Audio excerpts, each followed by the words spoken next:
Hello everyone, क्या आपको भी कभी व्हील और शेल के बीच में कंफ्यूजन हुआ है? या तो व्हील का यूज कहाँ करना है, शेल का यूज कहाँ करना है? पहले सीखा तो था बट एग्जाम समय में आप काफी कंफ्यूज हो गया एंड गलत करके आ गया, राइट? तो अगर आपको ऐसा हुआ है तो आज का वीडियो आपके लिए काफी हेल्पफुल होने वाला है। Okay, so hello everyone, my name is Subhash. आज का टॉपिक में हम लोग एमसीक्यू तो सॉल्व करेगा बट मोस्टली ये जो एक लेसन जैसा होने वाला है, ठीक है? सो यस, आप वीडियो को एंड तक देखना ताकि आपका कंफ्यूजन क्लियर हो जाए। Okay, so let's get started. तो सबसे पहले शुरू करते हैं। एक सेकेंड।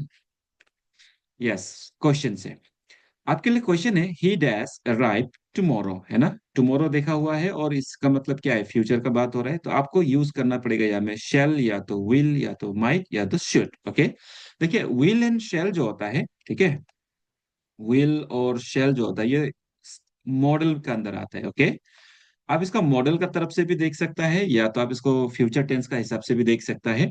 यूज होता है ये will and shall future tense के अंदर में। ओके, इसीलिए ये क्या है, मॉडल का कंसेप्ट प्लस फ्यूचर का टेंस भी इसको मिक्स करके आ जाता है। ओके, नाउ सी, अब जनरली हम लोगों को क्या लगता है कि फ्यूचर मतलब विल होता है, राइट? और शैल बोलने से मॉडल का यूज होता है कई बार, और ये ओल्ड इंग्लिश में आता है। तो यहाँ में क्या बोला है, ही डैश अराइव टुमारो, तो आपका आंसर होगा ऑप्शन बी। अगर आपने भी बी सोचा है तो बिल्कुल सही सोचा आपने, ठीक है। नाउ सी, ऐसा क्यों है? क्योंकि ही के साथ हम लोग क्या करते हैं, वी यूज विल। अब शेल क्यों नहीं आया? ये दोनों तो ऐसे भी नहीं आएगा, ठीक है, ये दोनों का कंटेक्स्ट नहीं है, बस ऑप्शन में दिया गया है।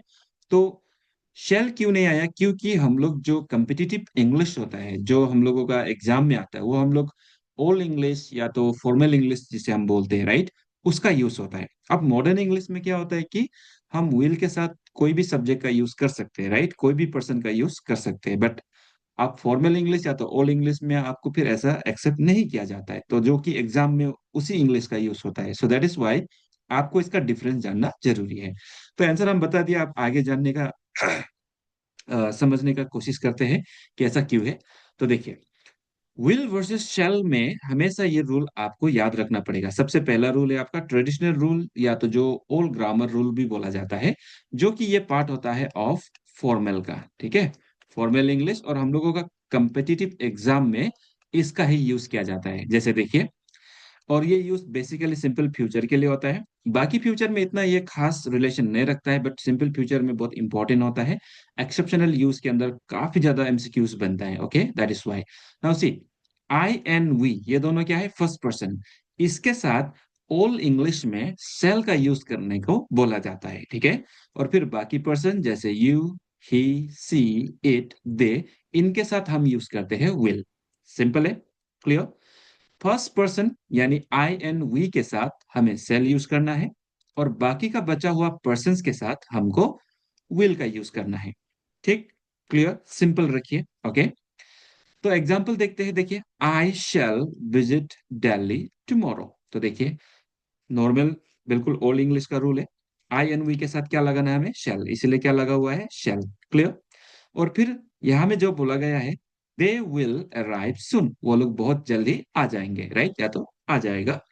तो यहाँ में दे है, दे के साथ शेल नहीं, क्या लगना है, विल लगना है, राइट। इसी तरीका से आपको आगे यूज करते हुए जाना है। आप इसको रेगुलर प्रैक्टिस कीजिए, बहुत जल्दी आपका कंसेप्ट क्लियर हो जाएगा। ऑलराइट, फिर देखिए, this rule is rarely followed in modern English. फिर मॉडर्न इंग्लिश जो होता है, जो नॉर्मल आजकल का जो कॉमन इंग्लिश, मॉडर्न इंग्लिश या तो इनफॉर्मल इंग्लिश होता है, जिसे हम स्पोकन इंग्लिश भी बुलाते हैं, उसके अंदर में ये रूल खास करके इतना लागू नहीं होता है, right, we do not apply that. Okay, अब ऐसा नहीं कि आप अप्लाई नहीं कर सकते हो, कर सकते हो, बट स्पोकन इंग्लिश है ना, क्योंकि वो जस्ट कम्युनिकेशन के लिए, ओके, कम्युनिकेशन के लिए होता है, तो हम चला लेते हैं, राइट। तो आगे देखिए क्यों। अब मॉडर्न रूल में क्या बोला जाता है कि स्पेशल, क्योंकि हम जो फॉलो करते हैं वो ब्रिटिश इंग्लिश है, राइट, उसी से ओरिजिन हुआ है। तो इसमें क्या बोला जाता है मॉडर्न इंग्लिश में, कोई भी पर्सन का आप यूज करो, देखो, ऑल पर्सन्स, राइट, उसके साथ हम क्या यूज करेंगे, विल का। आई विल गो, आप आई यूज करो, वी यूज करो, कोई भी पर्सन, कोई भी subject, right. We will help you, he will call tomorrow, they will join us. Simple है, ध्यान से याद कीजिए या तो ध्यान से सुनिए। ओल्ड इंग्लिश यानी जो फॉर्मल इंग्लिश है, जो हमको कम्पिटिटिव एग्जाम्स में जो पूछा जाता है, वहां में ट्रेडिशनल रूल क्या है, देखिए, आई एंड वी के साथ शैल, बाकी पर्सन्स के साथ विल। लेकिन मॉडर्न इंग्लिश में देखिए, सभी पर्सन्स के साथ आई, ही, सी, वी कुछ भी आप यूज कीजिए, सिर्फ विल लगाना है। क्लियर? ठीक है। तो चलिए, अब मॉडर्न इंग्लिश में और एक छोटा सा रूल ये भी है, शेल का भी यूज किया जाता है, बट यहाँ में तीन मेन एरिया में। और वो क्या है? अगर आप किसी को फॉर्मली सजेस्ट सजेस्ट कर रहे हो, राइट, या तो सजेशन दे रहे हो, तो हम यूज कर सकते हैं। जैसे shall we start the meeting, right, क्या हम मीटिंग शुरू करें? सजेस्ट कर रहे हैं, राइट, एक दूसरे को। ऐसे ही, या तो किसी को आप ऑफर कर रहे हो, shall I open the window, क्या मैं आपके लिए विंडो खोल दूं, या तो क्या मैं विंडो खोल दूं, राइट।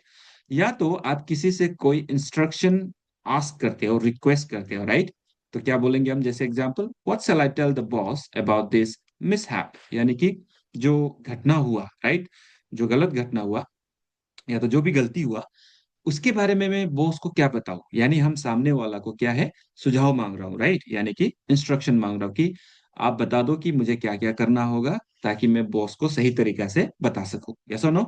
आई होप आपको यहाँ तक क्लियर है।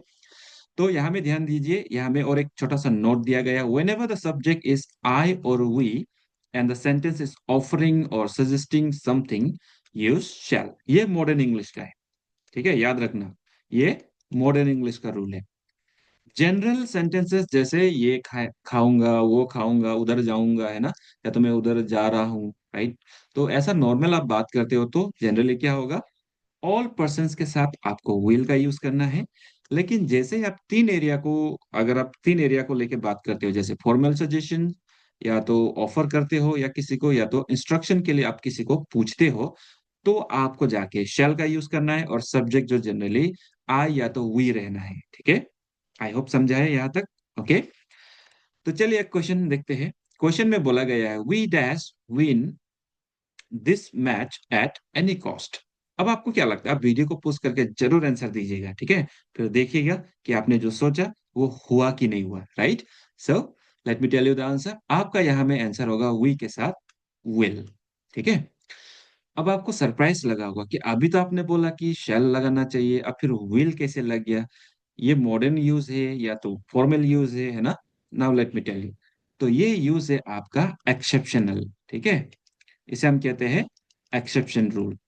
अब ये एक्सेप्शन क्या होता है? एक्सेप्शन मतलब ऐसा कुछ यूनिक रूल होता है जिसके अंदर हम जनरल रूल को फॉलो नहीं करते। देखिए, यहाँ में ऐसा नहीं बोला है कि हम मैच जीत जाएंगे, यहाँ में ऐसा बोला गया है कि हम मैच जीतेंगे किसी भी कीमत पे, एट एनी कॉस्ट, मतलब किसी भी कीमत में। मतलब क्या हो गया ये? डिटर्मिनेशन, है ना। और डिटर्मिनेशन का मतलब क्या है? लगन। ये सुनो, यानी कि आपको किसी भी कीमत में मैच को जीतना ही है, राइट। अब ये कोई नॉर्मल बात तो नहीं हुआ कि हम जीतेंगे, और नहीं भी जीत सकते, बट एक फीलिंग है कि जीतेंगे, बट ऐसा नहीं है। यहाँ पे, यहाँ पे क्या है कि जीतना ही है। अगर हारा तो सब बुरा फंसेगा, राइट, या तो सबको पनिशमेंट मिलेगा, या तो सबका बेइज्जती होगा, राइट। तो पीछे बहुत बड़ा कीमत चुकाना है अगर हम हारते हैं तो, इसीलिए हम हार नहीं सकते, हमें किसी भी कीमत में जीतना ही है। मतलब ये बहुत ही स्ट्रॉन्ग डेडिकेशन है, ठीक है, डिटर्मिनेशन जिसे हम बोलते हैं। तो अब देखिए, एक्सेप्शन के अंदर में ऐसा क्यों है, तो लेट मी एक्सप्लेन। यहां में देखिए, एक्सेप्शन जो यूज किया जाता है, this is the most important exception जो सिंपल फ्यूचर के अंदर में है, often asked in competitive exams traditionally, क्या के लिए? टू एक्सप्रेस स्ट्रॉन्ग इमोशन, जैसे डिटर्मिनेशन, थ्रेट, धमकी देना, किसी को वार्निंग देना, प्रॉमिस करना, या तो किसी को कमांड करना। जब भी आपका सेंटेंस के अंदर आप किसी डिटर्मिनेशन, किसी का या तो खुद का डिटर्मिनेशन के बारे में बोल रहे हो, या किसी को धमकी दे रहे हो, या कोई किसी को धमकी दे रहा है, राइट, या आप किसी को प्रॉमिस कर रहे हो, या कोई किसी को या आपसे प्रॉमिस कर रहा हो, राइट, या तो आप किसी को कमांड कर रहे हो, या तो कोई आपको कमांड कर रहा हो, तो रूल स्विच हो जाता है, ठीक है, चेंज हो जाता है। नॉर्मल रूल को हम फॉलो नहीं कर पाते यहाँ पे, ठीक है। तो इसका रूल क्या होता है? Use will with I and we. अब उल्टा हुआ, आपको याद है मैंने क्या बोला था? ट्रेडिशनल यूज के अंदर में आई एन वी के साथ क्या लगाना चाहिए था? शेल। बट जब भी बात कोई डिटर्मिनेशन का, थ्रेट का, प्रॉमिस का, या कमांड का, इस टाइप का जो यूनिक कंसेप्ट को लेके आता है, तो इसके अंदर हम आई एन वी के साथ शेल नहीं, विल का यूज करते हैं, ठीक है। और डोंट वरी, आपको सेंटेंस में ही मीनिंग से पता चलेगा कि ये जनरल सेंटेंस नहीं, स्ट्रॉन्ग इमोशन शो कर रहा है, राइट। ऐसे ही यूज शेल विथ बाकी पर्सन, जैसे यू, ही, सी, इट, दे, या कोई भी नाउन का आप यूज करोगे, उसके साथ आप क्या यूज करना है? शेल का। ठीक है, सिंपल रखिए। नॉर्मल रूल में आप देखिए, हम मॉडर्न यूज का बात नहीं करेंगे क्योंकि मॉडर्न यूज का हिसाब से हमारा कम्पिटिटिव एग्जाम में कुछ आता भी नहीं है। ओके, तो ट्रेडिशनल यूज में आई एन वी के साथ शेल लगता था एंड बाकी के साथ विल। बट एक्सेप्शन के अंदर में आई एन वी के साथ विल लगता है और यू ही जितना भी बाकी का पर्सन है उसके साथ सेल लगता है, यानी एक दूसरे का जगह हम स्विच कर देते हैं, राइट। तो याद रखिएगा, या मैं फिर से एक बार दिखा देता हूं। तो देखिए, ट्रेडिशनल में क्या है, आई एन वी के साथ शेल, बाकी के साथ विल। लेकिन अभी जो हमने सीखा, यहाँ पे क्या है देखिए, विल के साथ आई एन वी उल्टा, शेल के साथ फिर बाकी पर्सन्स, राइट। तो ये बिल्कुल भी सिंपल फ्यूचर का ऑपोजिट चला जाता है। ओके, तो आगे चलिए और एक क्वेश्चन ट्राई करते हैं। So let's see, you dash not enter this restricted zone. यहां में कोई ये नॉर्मली नहीं बोला है, नॉर्मली मत जाओ बोलता है ना, डू नॉट एंटर, राइट। इस टाइप का कुछ सेंटेंसेस आपको सुनने मिलेगा या लिखा हुआ आपको मिलेगा, राइट। बट यहां में क्या बोला है, you dash not enter this restricted zone. Restricted zone कोई मजाक का बात नहीं है ना, ये बहुत सीरियस बात होता है, राइट। यहाँ में भी स्ट्रॉन्ग इमोशन है। मतलब क्या हुआ, यहाँ में आपको कमांड किया जा रहा है, ठीक है। कमांड किया जा रहा है या तो आपको इंस्ट्रक्ट किया जा रहा है स्ट्रांगली। ओके, तो ऐसा केस में आपको क्या करना है, यू के साथ अभी अभी हमने क्या सीखा, विल नहीं शैल लगेगा, आपका आंसर बनेगा शैल। यहाँ में देखिए, कमांड करने पे हम क्या करते हैं, कमांड करने पे चाहे यू शी ही कोई भी आप सब्जेक्ट आई वी को छोड़ के तो शेल लगाया जाता है, ठीक है। इसीलिए यहाँ पे विल नहीं शेल लगेगा, ठीक है। आपको समझ में नहीं आया तो भी कोई प्रॉब्लम नहीं, आप वीडियो को दोबारा देखिए, आपको जरूर समझ में आएगा, ठीक है। फिर भी अगर आपको प्रॉब्लम होता है तो आप हमको व्हाट्सएप पे कनेक्ट कीजिएगा, ठीक है। हम आपको पीडीएफ सेंड कर देगा। और अगर आप किसी को भी पीडीएफ चाहिए देन जस्ट व्हाट्सएप मी, ठीक है। ये मेरा नंबर है 6002179530। मैं आपको पीडीएफ भेज दूंगा। और बाकी कोई एक्सटर्नल अगर आपका कुछ डाउट है, कंफ्यूजन है, तो भी मैं पूरा ट्राई करूंगा आपको एक्सप्लेन करने को, ठीक है। तो इसका आंसर क्या हुआ, शैल, क्योंकि यहां में कमांड किया जा रहा है। ओके, तो अब देखिए आगे, when the speaker is determined or commanding or promising, तो क्या करेगा, with I N U use will, I will achieve, example दे रहा हूं, I will achieve my goal at any cost. Determination देखिए, किसी भी कीमत में मुझे सक्सेस होना ही है, right.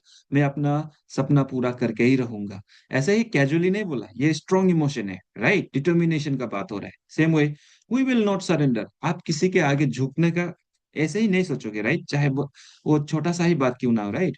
We are not going to और वी डू नॉट सरेंडर, किसी के भी आगे। ओके, तो इसीलिए firm decision, strong emotion. Okay, तो आई के साथ और वी के साथ क्या यूज करेंगे हम, विल, या मे बी विल, ठीक। अब देखिए, बाकी पर्सन जैसे यू सेकंड थर्ड पर्सन के साथ अब हमको यूज करना है शैल। जैसे you shall obey the rules, ये ऐसे ही नॉर्मल बात नहीं, ये हमें कमांड किया जा रहा है, तुमको रूल फॉलो करना ही होगा। या तो आपको जो रूल्स है उसको फॉलो करना ही होगा, नहीं तो पनिश होगा, राइट, या तो पनिश किया जाएगा। Okay, same way, he shall be punish for this, यानी कि इस जो भी उसने काम किया उसके लिए उसे पनिश किया जाना पड़ेगा या तो किया जाएगा। ओके, दैट मीन्स क्या हो गया, थ्रेट, धमकी दिया जा रहा है। ओके, कि आपको पनिश करेगा, किस लिए, आपने ये जो किया इसके वजह से या तो इसके कारण। ओके, फिर देखिए, नेक्स्ट एग्जांपल में बोला गया they shall receive the award. They will क्यों नहीं हुआ, वो लोग अवार्ड रिसीव करेंगे, ये कोई नॉर्मल बात नहीं, क्योंकि यहाँ में प्रॉमिस या तो एश्योरेंस दिया जा रहा है, एश्योरेंस दिया जा रहा है कि आप जैसे भी हो अवार्ड रिसीव करेंगे, आपको अवार्ड मिलेगा ही मिलेगा, right. It's kind of a promise. Okay, तो आई रियली होप आज का सेशन आपको अच्छा लगा होगा एंड इंसाइटफुल रहा होगा। ओके, तो अगर आपको अच्छा लगा then you can follow me for more videos like this. Okay, और आप शेयर भी कर सकते हो, कमेंट कर सकते हो, लाइक कर सकते हो। अगर आप यूट्यूब में देख रहे हैं तो please do not forget to subscribe. Okay, thank you very much, until next time, keep learning, keep improving, bye bye.